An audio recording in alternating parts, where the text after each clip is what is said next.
The first book of Samuel. 1 Samuel, chapter 1. There was a certain man from Ramathaim, a Zuphite from the hill country of Ephraim, whose name was Elkanah, son of Jeroham, the son of Elihu, the son of Tohu, the son of Zuph, an Ephraimite. He had 2 wives. One was called Hannah, and the other Peninnah. Peninnah had children, but Hannah had none.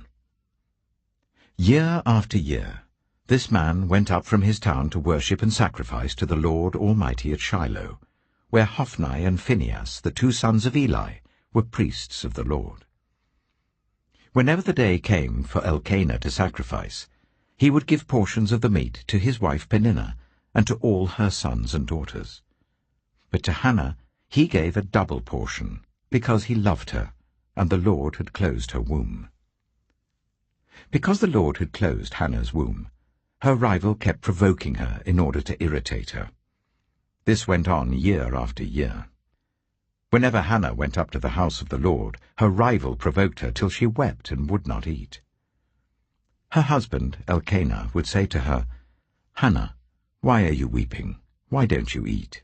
Why are you downhearted? Don't I mean more to you than 10 sons?" Once, when they had finished eating and drinking in Shiloh, Hannah stood up. Now Eli, the priest, was sitting on his chair by the doorpost of the Lord's house. In her deep anguish, Hannah prayed to the Lord, weeping bitterly.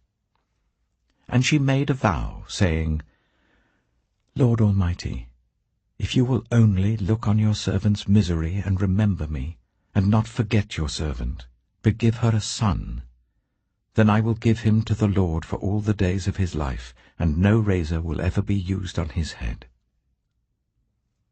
As she kept on praying to the Lord, Eli observed her mouth. Hannah was praying in her heart, and her lips were moving, but her voice was not heard. Eli thought she was drunk, and said to her, "How long are you going to stay drunk? Put away your wine." "Not so, my lord," Hannah replied. "I am a woman who is deeply troubled. I have not been drinking wine or beer. I was pouring out my soul to the Lord. Do not take your servant for a wicked woman. I have been praying here out of my great anguish and grief." Eli answered, "Go in peace, and may the God of Israel grant you what you have asked of him."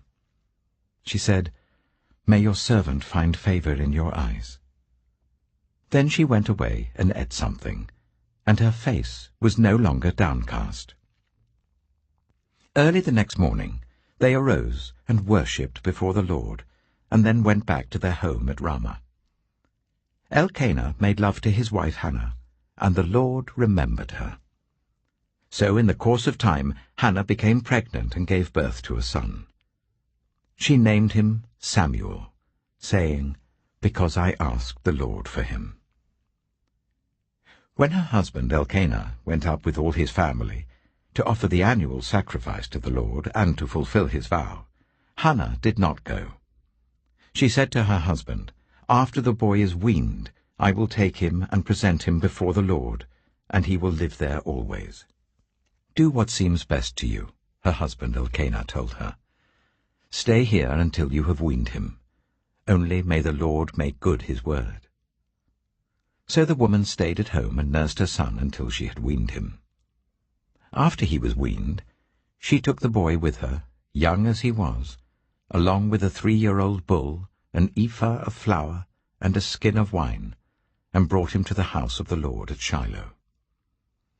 When the bull had been sacrificed, they brought the boy to Eli, and she said to him, "Pardon me, my lord.